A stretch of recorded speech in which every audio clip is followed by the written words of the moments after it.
नमस्कार, जय हिंद। मैं मोहन पाठक और बात करेंगे हम यूजीसी रेगुलेशन को लेकर। जिस तरीके से इस समय पूरे समाज में एक तरह से गुस्सा पनपा है, उन सारी चीज़ों को समझने की कोशिश करेंगे कि ऐसा क्या हो गया कि जिसको लेकर आंदोलन शुरू हो गए हैं, जिसको लेकर सोशल मीडिया कैंपेन शुरू हो चुके हैं और यूजीसी कानून को कहीं ना कहीं सवर्ण विरोधी यानी कि जो संवैधानिक रूप से उच्च जाति के लोग हैं उनके साथ कहीं ना कहीं एक तरह से गैर संवैधानिक प्रक्रिया के रूप में देखा जा रहा है। बात करेंगे यूजीसी कानून क्या है, अगड़ी जातियों के लोग क्यों कर रहे हैं विरोध, और बात करेंगे उस विश्वविद्यालय अनुदान आयोग की व्यवस्था पर जो जातिगत भेदभाव पर इस समय घिरी हुई है। आपको बता दें कि यूजीसी ने एक नया नियम बनाया है और इसी नियम को लेकर पूरा मामला बढ़ा हुआ है। यूजीसी यानी कि उच्च शिक्षण संस्थानों में जो जातिगत भेदभाव को रोकने के लिए विश्वविद्यालय अनुदान आयोग यूजीसी यानी कि यूनिवर्सिटी ग्रांट करके होता है, ठीक है। तो वो कह रहा है कि हम एक ऐसा नियम ला रहे हैं जो एससी, एसटी, ओबीसी वर्ग के जो लोग हैं, इन्हें जिस प्रकार से परेशान किया जाता है या उन्हें रोका जाता है, उनकी ग्रोथ को रोका जाता है, उन सारी चीज़ों को लेकर हम एक कानून बनाएंगे। उच्च शिक्षण संस्थानों में जातिगत भेदभाव को रोकना और समानता लागू करना, ये इनका मकसद है। 13 जनवरी को नए नियम लागू किए गए। इसे UGC promotion of equity in higher education institution, तो यूजीसी रेगुलेशन 2026 का नाम दिया गया। अब यूजीसी इस पे क्या कह रही है? वो कह रही है कि इससे एससी, एसटी और ओबीसी छात्रों के खिलाफ जो जातिगत भेदभाव होते हैं उन्हें हम रोकने में मदद करेंगे। अच्छी बात है, ऐसे रूल्स होने चाहिए, लेकिन विरोध कहाँ से पनप रहा है, इसकी बात हम करने की कोशिश करेंगे कि ऐसा क्या हुआ है कि विरोध उत्पन्न हो रहा है। पहले हम भेदभाव को समझते हैं कि भेदभाव की परिभाषा होती क्या है।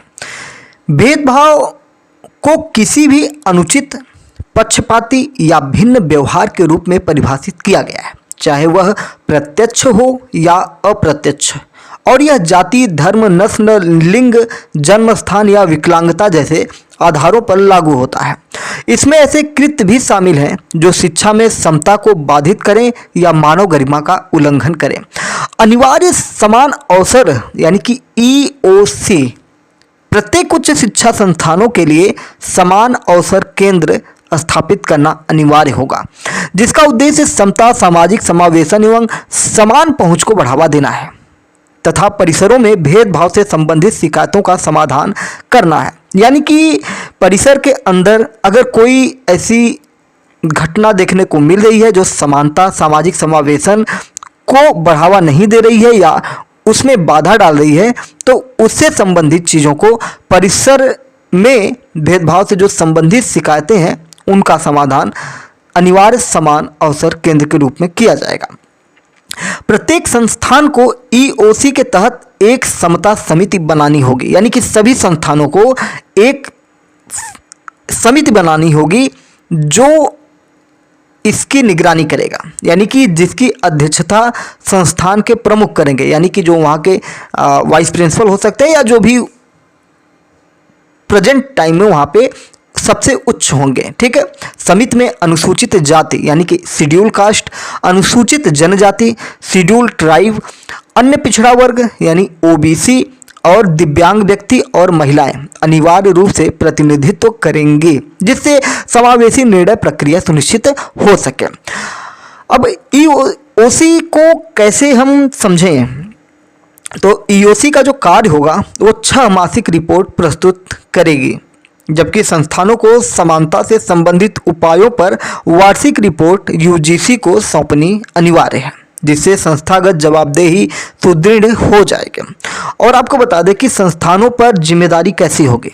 इन विनियमों में भेदभाव उन्मूलन, समानता संवर्धन की स्पष्ट जिम्मेदारी संस्थानों को निर्दिष्ट की गई है तथा संस्थान के प्रमुख को प्रभावी कार्यान्वयन और अनुपालन के लिए सीधे उत्तरदायी बनाया गया है। यानी कि साफ साफ ये कहा जा रहा है कि जो ये व्यवस्था है, इस व्यवस्था को संस्थान ही संचालित करेगा और उसी की पूरी जिम्मेदारी होगी, पूरी जवाबदेही उसी संस्थान की होने वाली है। जिस संस्थान में ये घटनाएं अगर घटती हैं और उन पर ध्यान दिया जाता है या नहीं दिया जाता है, उनकी जवाबदेही उनका होगा। और आपको बता दें कि भेदभाव उन्मूलन और समानता संवर्धन की स्पष्ट जिम्मेदारी संस्थानों को निर्दिष्ट की गई है और इसके लिए इन्हें क्या किया गया, सीधा उत्तरदायी बना दिया गया है। इसके साथ ही राष्ट्रीय स्तर पर भी निगरानी तंत्र बनेगी। यूजीसी एक राष्ट्रीय निगरानी समिति स्थापित करेगा जिसमें सांविधिक निकायों और नागरिक समाज के प्रतिनिधि शामिल होंगे। ठीक है, यानी कि समाज से लोगों को भी इसमें शामिल किया जा सकता है। यह समिति कार्यान्वयन की निगरानी, शिकायतों की समीक्षा, निवारक उपाय सुझाने का कार्य करेगी तथा कम से कम वर्ष में 2 बार बैठक करेगी। ये इंपॉर्टेंट हो जाता है कि साल में 2 बैठक होगी, यानी कि 6-6 महीने पर एक बैठक हो जाएगी, यानी कि 2 हो जाएगी। और आपको बता दें कि अगर उल्लंघन हो रहा है, जो नियम बने हैं, तो संस्थान यूजीसी योजनाओं से बहिष्कृत किए जा सकते हैं। अगर संस्थान इस नियम को फॉलो नहीं करता है तो उनकी मान्यता पर भी खतरा मंडराएगा, यानी कि डिग्री, डिस्टेंस या ऑनलाइन कार्यक्रम प्रदान करने पर भी रोक लग सकती है या उन्हें यूजीसी मान्यता से हटाया जा सकता है। यानी कि बहुत ही स्पष्ट तरीके से दबाव बनाने की कोशिश की गई। इससे ये नियम सिर्फ सलाहकार नहीं बल्कि प्रवर्तनीय बन जाते हैं और इसी से ये बहुत ज़्यादा कठिन हो जाता है। ये विनियम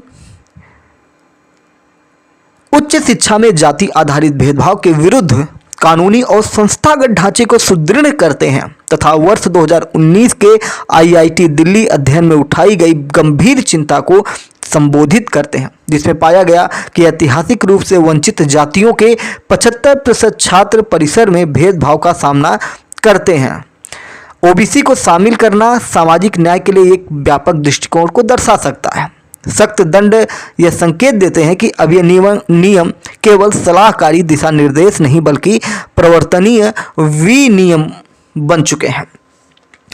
आपको बता दें कि मीडिया प्लेटफॉर्म्स में ये बातें चल रही हैं कि जो ये नियम आया है, इसमें अगर हम सरल तरीके से समझने की कोशिश करें तो बताया जा रहा है कि ओबीसी, एससी, एसटी यानी कि जो भी निम्न वर्ग हैं, उनके जो ज़्यादातर छात्र हैं उन्हें संस्थान में क्या होता है कि जातिगत भेदभाव का सामना करना पड़ता है, जिसकी वजह से उनकी ग्रोथ और उनके सम्मान को ठेस पहुंचता है। और हमारी जो संवैधानिक प्रक्रिया है, समता, समानता, अवसर की बात की जाती है, उसमें कहीं ना कहीं बाधा पड़ रही है। इन सारी चीज़ों को लेकर ये व्यवस्था की गई है और एक निगरानी समिति होगी जो ऐसे लोग होंगे जो कहीं पर भी किसी भी जगह पर संस्थान के अंदर रहेंगे, शायद संस्थान के बाहर भी हो सकते हैं क्योंकि राष्ट्रीय स्तर पर भी निगरानी समितियां बन रही हैं। तो ये लोग क्या करेंगे कि आपको पता भी नहीं होगा कि कौन क्या है, और अगर ऐसे कोई कार्य दिखाई देते हैं तो वो उन पर कार्रवाई करेंगे। साथ ही साथ इसमें शिकायतें दर्ज की जाएंगी। शिकायतकर्ता अगर झूठ बोल रहा है तो उस पर जांच के बाद कोई कार्रवाई नहीं की जाएगी। बात समझ रहे हैं? इसी का विरोध हो रहा है कि मान लीजिए किसी ने झूठी शिकायत कर दी कि फला सवर्ण समाज का व्यक्ति है, ब्राह्मण है, क्षत्रिय है, या जो भी और भी सवर्ण समाज से लोग आते हैं, उन्होंने हमें परेशान किया है या हमारे स्वाभिमान को ठेस पहुंचाया है, तो उनके द्वारा अगर कोई शिकायत की जा रही है, झूठी शिकायत, अगर झूठ मूठ का ऐसे किसी को फंसाने के लिए, बझाने के लिए कर दिया जा रहा है, उसको परेशान करने के लिए किया जा रहा है, तो जांच अगर होती है और उस जांच में अगर ये आरोप निराधार पाए जाते हैं तो शिकायतकर्ता को किसी भी प्रकार का दंड नहीं दिया जाएगा। और यही सबसे बड़ा इसका लूप फॉल निकल के आ रहा है जो सोशल मीडिया में चर्चा का विषय बना है, जिसको ये लोग कह रहे हैं कि ऐसा हो सकता है। यूजीसी क्या है? यूजीसी के बारे में जानेंगे। विश्वविद्यालय अनुदान आयोग। भारत में राष्ट्रीय शिक्षा व्यवस्था स्थापित करने का पहला प्रयास वर्ष 1944 में सार्जेंट रिपोर्ट से शुरू हुआ है, जिसमें एक विश्वविद्यालय अनुदान समिति गठित करने की सिफारिश की गई थी। वर्ष 1945 में गठित इस समिति ने आरंभ में अलीगढ़, बनारस और दिल्ली विश्वविद्यालयों का पर्यवेक्षण किया। वर्ष 1947 तक इसके दायरे में सभी मौजूदा विश्वविद्यालय शामिल हो गए। वर्ष 1948 में डॉक्टर एस राधाकृष्णन की अध्यक्षता में विश्वविद्यालय शिक्षा आयोग ने इसे यूके मॉडल के अनुरूप पुनर्गठित करने की सिफारिश कर दी। वर्ष 1952 में केंद्र सरकार ने केंद्रीय विश्वविद्यालयों और उच्च शिक्षण संस्थानों के लिए अनुदान की देखरेख हेतु विश्वविद्यालय अनुदान आयोग को नामित किया। इसी तरह मौलाना अबुल कलाम आज़ाद द्वारा 1953 में औपचारिक रूप से उद्घाटन किए जाने के बाद यह वर्ष 1956 में एक वैधानिक निकाय बन गया, एक कानूनी संस्था बन गया।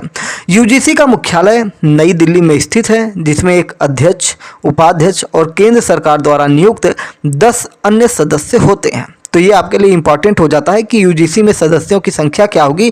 तो 10 अन्य सदस्य होते हैं, केंद्र सरकार द्वारा जो नियुक्त होते हैं, और एक अध्यक्ष और उपाध्यक्ष, यानी कि टोटल आप देखेंगे तो 12 लोग यूजीसी को चला रहे हैं। इसके प्रमुख कार्यों में विश्वविद्यालयों को अनुदान आवंटित करना, उच्च शिक्षा सुधारों पर सलाह देना और उच्च शिक्षा में गुणवत्ता व मानकों को बढ़ावा देना शामिल हो जाता है। जाति आधारित भेदभाव की अगर हम बात कर रहे हैं, उसकी चर्चा कर रहे हैं, तो उस पर और गहन हमको थोड़ा समझना पड़ेगा। जैसे कि जाति आधारित भेदभाव संविधान में निहित समता, गरिमा और बंधुत्व के सिद्धांतों को कमजोर करता है। यह सकारात्मक कार्रवाई की नीतियों और लोकतांत्रिक संस्थाओं में सार्वजनिक विश्वास को कम करता है तथा समावेशी और न्याय संगत विकास के प्रति भारत की प्रतिबद्धता के विपरीत है। यानी कि आप किसी के साथ उसको अपमानित कर रहे हैं या उसकी गरिमा को ठेस पहुंचा रहे हैं, तो ये समता, समानता के अवसरों को कहीं ना कहीं एक तरह से उसके विपरीत चला जाता है, जो हमारे मूल अधिकार में निहित है। जाति आधारित भेदभाव न केवल शिक्षा की गुणवत्ता को प्रभावित करता है, बल्कि सामाजिक पूर्वाग्रहों को भी मजबूत करता है। परिणाम स्वरूप अनुसूचित जाति, अनुसूचित जनजाति और अन्य पिछड़े वर्गों के छात्रों का प्रतिनिधित्व उच्च स्तरीय स्कूलों और कॉलेजों में सीमित रह जाता है।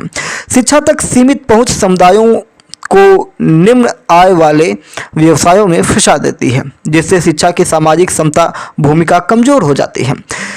आरक्षित वर्ग की पहचान से जुड़ा मनोवैज्ञानिक बहिष्कार और सामाजिक कलंक विद्यार्थियों में चिंता, आत्मसम्मान की कमी और कमजोर शैक्षणिक प्रदर्शन का कारण बन सकता है। यानी कि उन्हें बार बार याद दिलाना कि आप कमजोर हैं, तो उससे उनके शैक्षणिक प्रदर्शनों में बाधा आती है।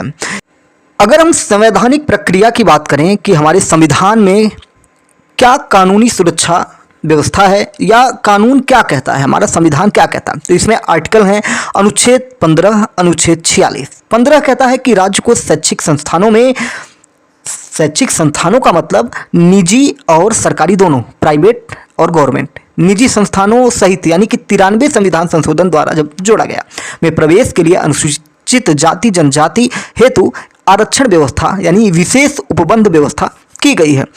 अनुच्छेद 46 के अंतर्गत कहा गया है कि राज्य की नीति के निर्देशक तत्व के अंतर्गत प्रावधान है कि वह अनुसूचित जातियों और अनुसूचित जनजातियों यानी कि SC ST को प्रत्येक प्रकार के सामाजिक अन्याय और शोषण से संरक्षित रखें, और यही प्रावधान भेदभाव विरोधी कानूनों की प्रमुख आधारशिला के रूप में कार्य करती है। आपको बता दें कि अनुसूचित जाति अनुसूचित जनजाति अत्याचार निवारण अधिनियम 1989 कहता है कि शैक्षणिक संस्थानों में प्रवेश को रोकने या सार्वजनिक रूप से अनुसूचित जाति जनजाति सदस्य का अपमान करने जैसे कार्रवाइयों को अपराध बताता है। इसी तरह मेधावी छात्रों के लिए श्रेष्ठ शब्द का प्रयोग किया गया। इसमें कहा जाता है कि मेधावी अनुसूचित जाति के छात्रों को जो प्रतिष्ठित विद्यालय हैं, कॉलेज हैं, प्राइवेट निजी विद्यालय हैं उसमें आवासीय शिक्षा प्रदान करना है, यानी कि छात्रावास देना है, जिससे सरकारी स्कूली शिक्षा की गेटोइजेशन को तोड़ने और अभिजात शिक्षा तक पहुंच बेहतर करने में मदद मिलती है। वहीं अनुसूचित जाति जनजाति हेतु राष्ट्रीय फेलोशिप की भी व्यवस्था है, जैसे एमफिल पीएचडी के अनुसूचित जाति जनजाति शोधार्थियों को वित्तीय सहायता प्रदान करती है, जिससे संकाय अनुदान पर निर्भरता कम होती है और शैक्षणिक स्वायत्तता बेहतर होती है। इसी तरह आईआईटी, आईआईएम जैसे प्रमुख संस्थानों में अनुसूचित जाति जनजाति छात्रों की पूरी फंडिंग करती है, जिससे अभिजात उच्च शिक्षा की वित्तीय बाधाएं दूर होते हैं। अनुसूचित जाति के छात्रों के लिए PMAJAY व्यवस्था है, जिसमें अनुसूचित जाति के छात्रों के लिए छात्रावास निर्माण पर केंद्रित हो जाती है, जिससे सुरक्षा सुनिश्चित होती है, सामाजिक अलगाव कम होता है और उच्च शिक्षा में प्रवेश दर बेहतर होती है।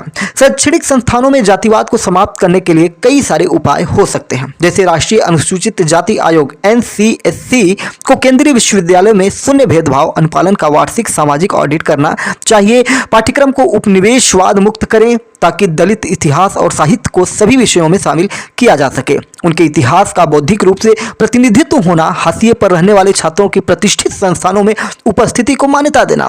इसी तरह और भी बहुत सारी व्यवस्थाएं की जा सकती हैं, जैसे हमारे NCERT बुकों में लिखा हुआ है कि जातिगत जो कहानियां हैं उनको भी हमें अपने सिलेबस में लाना होगा, जिसमें जो निम्न जाति के बड़े बड़े जो क्रांतिकारी हुए या ऐसे लोग जिन्होंने अपने समाज के लिए अच्छा कार्य किया, समाज के लिए कुर्बान हुए, उनको भी हमें लोगों को बताना चाहिए कि वो लोग भी हमारे देश के लिए, हमारे समाज के लिए कितने महत्वपूर्ण रहे। उन्होंने हर एक के साथ कदम मिला के रखा, जैसे बहुत सारे हैं लोग हमारे देश में हैं। नए छात्रों के लिए मेंटरशिप सर्कल बनाई जा सकती है, जैसे सामाजिक और सांस्कृतिक अंतर को कम करने के उद्देश्य से मेंटरशिप कार्यक्रमों जैसे कुछ जगहों पर कई तरह की पहल होती है, जैसे IITs में साथी पहल होता है। तो इस तरीके से बहुत सारी व्यवस्थाएं की जा सकती हैं, जैसे पॉलिटिकल पार्टियां करती हैं ना कि सहभोज कार्यक्रम, सभी के साथ भोजन करते हैं, उसी तरह की व्यवस्थाएं की करके इनमें समानता और इनके प्रति जो आपस में कुछ भी है उनको सही किया जा सकता है। फैकल्टी और स्टाफ के लिए अनिवार्य अनलर्निंग कास्ट कार्यशालाएं, प्रोफेसरों को ऐसे सूक्ष्म उत्पीड़न जैसे रैंक सार्वजनिक रूप से पूछना, लैब समूहों को अलग करना, सबको एक साथ समावेशी शिक्षा के रूप में काम करना चाहिए, तो जिससे चीज़ें प्रतिकूल वातावरण बनाने में योगदान हो सकता है। अनुसूचित जाति, अनुसूचित जनजाति फैकल्टी पदों में भारी रिक्तियों को तात्कालिक रूप से भरा जाना चाहिए। विविध फैकल्टी संरचना भेदभाव के खिलाफ सबसे मजबूत रोक हो जाती है। इन सारी चीज़ों को लेकर समाज में इस समय कहीं ना कहीं क्रोध फैला हुआ है। उसके कुछ देखिए, समाज में जो इस समय आक्रोश फैला हुआ है वो कानून को लेकर नहीं है, कानून के अंदर कुछ चीज़ें हैं उनको लेकर फैला हुआ है। अगर उस पर विचार हो जाता है तो शायद आंदोलन शांत हो जाएगा या छात्रों में जो रोष है वो शांत हो जाएगा, क्योंकि ये तरह से एक तरफा कानून हो जाता है जिससे कि जो सही लोग हैं उनको भी गलत साबित किया जा सकता है, ऐसा लोगों की धारणा है। अब ये UGC ही स्पष्ट करे कि क्या सही है क्या गलत है, क्योंकि जो चीज़ें निकल के आ रही हैं उनमें बहुत तरह की बातें निकल के आ रही हैं। लगातार राज्य में, देश में अलग अलग जगहों पर अलग अलग तरीके से लोग अपना जो है विरोध प्रदर्शित कर रहे हैं, यानी कि उच्च शिक्षा में समानता सुनिश्चित करने के उद्देश्य से विश्वविद्यालय अनुदान आयोग द्वारा लागू किए गए नए इक्विटी नियम अब देश भर में बहस और टकराव की वजह बन चुका है और ये 13 जनवरी से लागू हुआ था। उच्च शिक्षण संस्थानों में समानता को बढ़ावा देने के लिए जो नियम था 2026, इसमें सुधार की बात की जा रही है और कई तरह से जैसे जनरल कैटेगरी के छात्रों के बीच इसे लेकर गहरी नाराजगी उभर कर सामने आ रही है। छात्रों का एक वर्ग आशंका जता रहा है कि यह नियम कहीं योग्यता, अवसर और निष्पक्षता के सिद्धांतों को प्रभावित न करते। तो ये सारी चीज़ें हैं, लोग लगातार अपना विरोध प्रकट कर रहे हैं। जिनको इतना अभी तक नहीं समझ में आया है तो उनको एक बार मैं और समझाने की कोशिश करूंगा, क्योंकि कंट्रोवर्शियल मुद्दा है तो उसको कई तरीके से समझने की आप कोशिश करिए। जैसे नए नियम के तहत हर विश्वविद्यालय और कॉलेज में समानता समिति बनाए जाने का प्रावधान है, जिसमें OBC, महिला, SC, ST और दिव्यांग वर्ग के प्रतिनिधि होंगे। समिति हर 6 महीने में अपनी रिपोर्ट UGC को भेजेगी। इसके अलावा अब OBC छात्र, शिक्षक और कर्मचारी भी किसी भी तरह के जातिगत भेदभाव या उत्पीड़न की शिकायत सक्षम अधिकारी के पास दर्ज करा सकते हैं। हर संस्थान में SC, ST और OBC के लिए समान अवसर प्रकोष्ठ होना अनिवार्य है ताकि सभी के अधिकार सुरक्षित हो जाएं। UGC के नए रेगुलेशन लागू होने के बाद छात्रों के बीच रोष उत्पन्न हुआ है। विरोध करने वाले संगठनों का मानना है कि इस नियम का गलत इस्तेमाल किया जा सकता है और छात्रों या शिक्षकों को झूठे आरोपों में फंसाया जा सकता है। इसी चिंता के चलते कई जगहों पर कई तरह के संगठनों ने अलग अलग जगहों पर जिलाधिकारियों को और नेताओं को अलग अलग तरीके से ईमेल से, हेल्पलाइन नंबर से, ऑनलाइन पोर्टल के जरिए शिकायत दर्ज करा रहे हैं। लिखित रूप में, मौखिक रूप में अपनी बातें कह रहे हैं। वहीं UGC ने क्या कहा है? UGC ने कहा है कि अगर शिकायतकर्ता इक्विटी कमेटी की रिपोर्ट से संतुष्ट नहीं होता है तो वह 1 महीने के भीतर कॉलेज या विश्वविद्यालय में बनाए गए ऑम्बड्समैन के पास अपील कर सकता है। वहां तय समय में निर्णय लिया जाएगा। इसके अलावा UGC पूरी प्रक्रिया की निगरानी करेगा और कॉलेजों तथा विश्वविद्यालयों का रैंडम इंस्पेक्शन करके रिपोर्ट भी मांगेगा ताकि नियम सही ढंग से लागू हो रहे हैं या नहीं यह सुनिश्चित किया जा सके। उम्मीद है कि चीज़ें आपको समझ में आई होंगी। सब कुछ डिटेल में हमने पॉइंट टू पॉइंट बताने की कोशिश की है, इसीलिए MPS हिंदी और लोगों से बेहतर है और हजारों छात्रों का झुकाव हमारे साथ प्रतिदिन बढ़ता जा रहा है, जिससे ये जो संस्थान है धीरे धीरे आगे बढ़ रहा है। चैनल पर नए हैं तो MPS हिंदी को सब्सक्राइब करके डेली करंट अफेयर्स और न्यूज एनालिसिस के लिए हमारे साथ जुड़ सकते हैं। जय नमस्कार, भारत माता की जय।